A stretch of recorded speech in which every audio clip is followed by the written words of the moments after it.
Hi everyone! Thank you all for taking time to watch this presentation and for signing up as a language exchange tutor.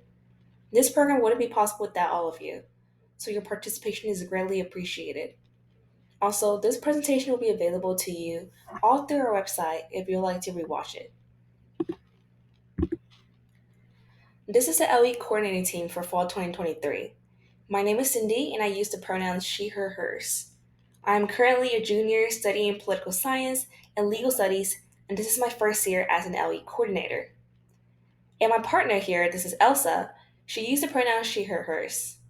She's currently a senior studying international studies in Spanish, and it's also her first year as an LE coordinator. We both oversee matching and running the LE email, so feel free to reach out if you have any questions or concerns. This is a brief summary of our agenda. First, we'll be discussing who we are, what GUTS does as an organization, and what tutoring with LE specifically entails responsibility wise. We will also cover good tutoring practices and finish up with cultural awareness and inclusion practices to ensure that your group feels comfortable with one another. So, first, let's start with who we are as an organization. GUTS, or Greater University Tutoring Services, is a student organization that began in 1974 and works to provide students with free tutoring, volunteer, and peer tutoring opportunities, and also leadership opportunities through student staff. Our team, which is comprised of both students and professional full time staff members, is divided into academic, language, and study support services. LE falls under the language category. If you're interested in any other tutoring opportunities with GUTS, make sure to check out our website at guts.bus.edu. If you want to conduct online tutoring, you can run your sessions through one of these platforms. However, in order to comply with FERPA regulations around the protection of student information, you can only use university-approved platforms such as the one on the slide. If anyone is interested in extra training in any of these platforms, feel free to reach out to us to set up an individual training session with us. If none of these platforms work for you and your group needs to meet online, let us know what alternative platforms you plan on using.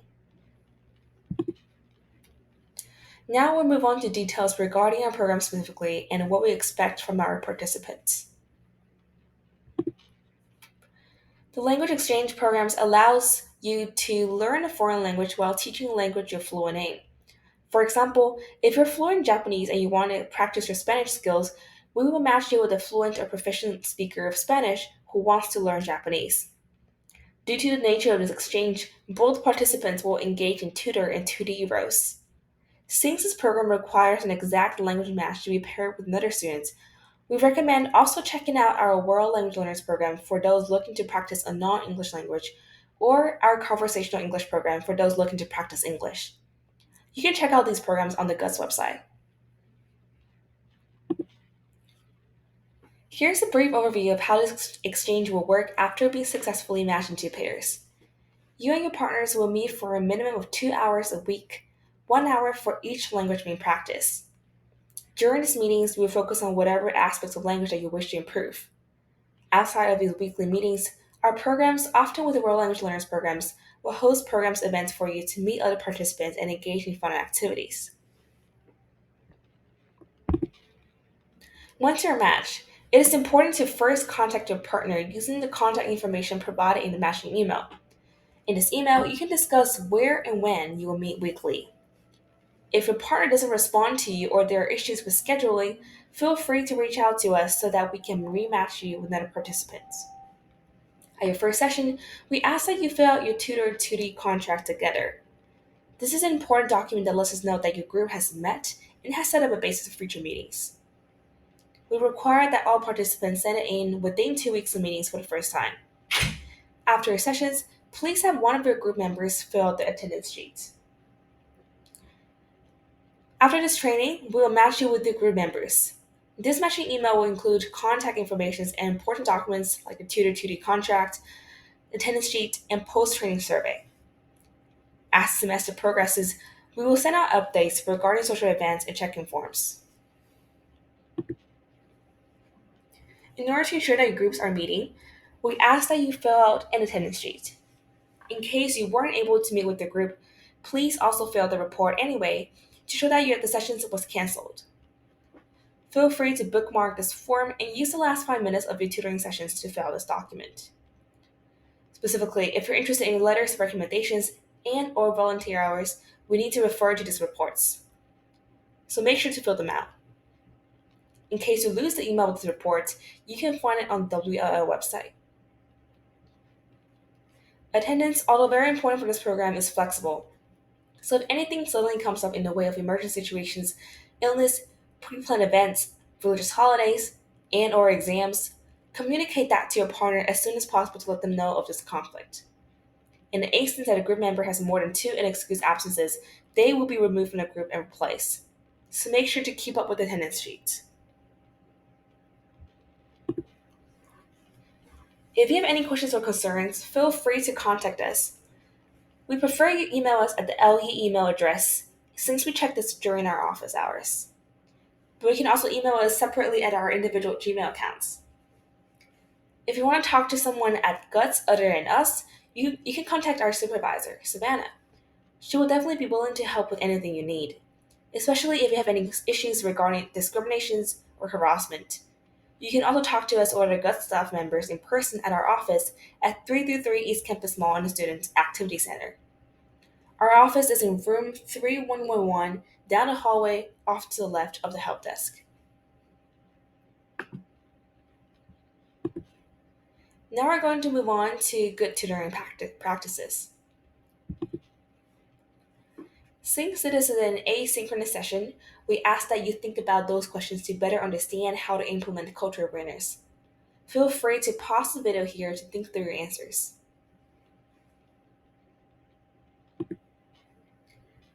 First, meetings are important to establish a comfortable environment for both participants.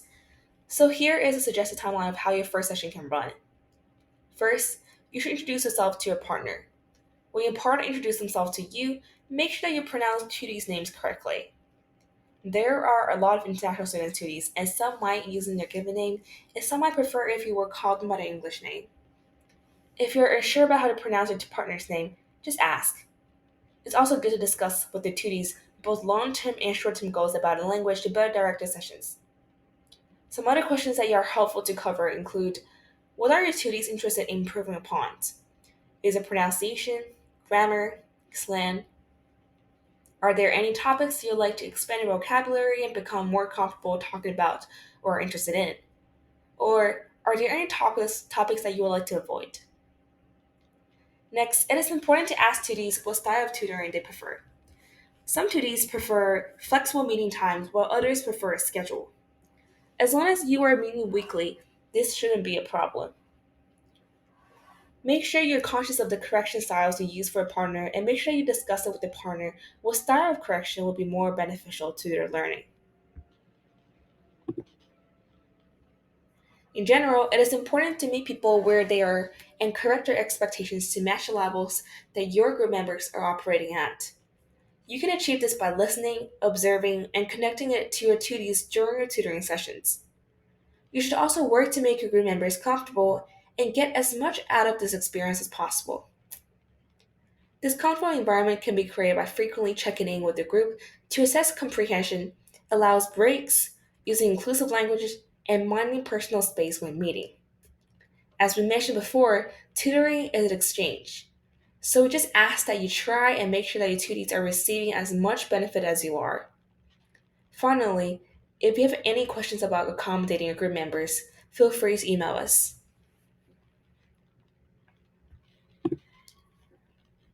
LE is a program that works to connect people from various backgrounds and cultures, so it is important to recognize that there is a large amount of diversity within our tutoring groups. Although this volume of diverse cultures provide a great opportunity for learning, it can also lead to some culture clashes between tutors and tutees. Keeping this in mind, we've included the section to help create safe and comfortable environments for tutees while tutoring.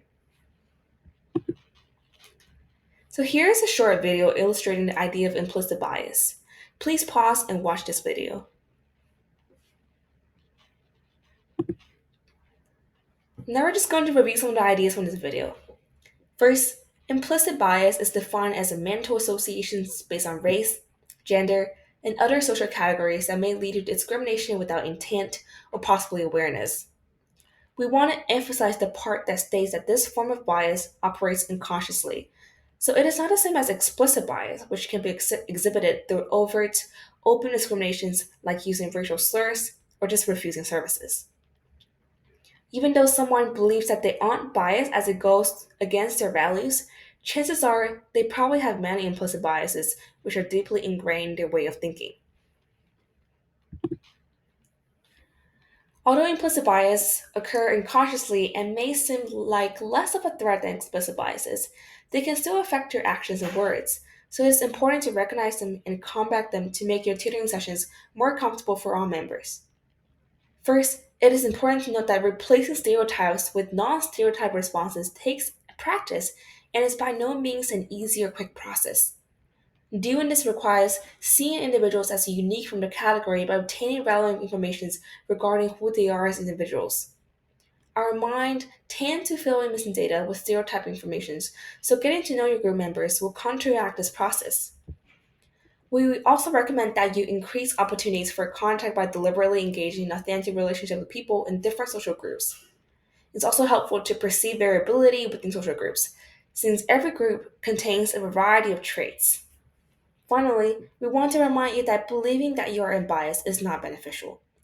Everyone is biased in some way, so acting like you aren't can actually lead to more stereotype based judgments. It's also counterproductive to suppress stereotypes by claiming that you are colorblind or gender blind or anything like that. Consciously avoiding thinking about stereotypes can actually create rebound effects, causing an increase in application of bias. However, if you just accept the proposition that we all have bias without striving to reduce it, stereotyping can increase because we have normalized harmful behaviors. Another key part to build cultural awareness is looking out for microaggressions. These are statements, actions, or incidents in which people, either intentionally or unintentionally, discriminate against people based upon their marginalized group membership. Although these might not seem harmful, they can damage a person's self esteem and trust in you. So be constantly vigilant in your words and actions during this culture exchange. These are some examples of microaggressions that you should be aware of during tutoring. Although these may not seem that harmful, they can negatively affect your tutoring environment and make your partner feel uncomfortable, so make sure to avoid these situations. If you witness someone in your group using microaggressions against someone else in your group, there are plenty of ways for you to respond. If you prefer addressing the issues immediately, feel free to interrupt the behavior and call attention to the microaggression. We've outlined some ways that you can do this, but feel free to utilize whatever method is most appropriate for the situations. If you prefer a more less confrontational approach, you can always talk with the person who used the microaggression after a session. If you feel uncomfortable or believe that this is a pretty major issue, feel free to reach out to us or the senior language coordinator. There is also possibility that you might be on the receiving end of microaggressions. Again, you can respond in a confrontational or non-confrontational way depending on what you're comfortable with. We've outlined some methods on this slides, but feel free to address it in whatever way you feel is appropriate. Thank you again for watching this video, and we hope that you have a successful time tutoring. Once again, feel free to reach out with any questions or concerns.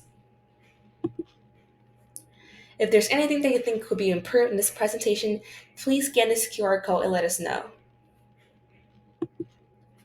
Finally, to show that you've watched this training, please fill out this post-training quiz. Thank you. Have a nice day.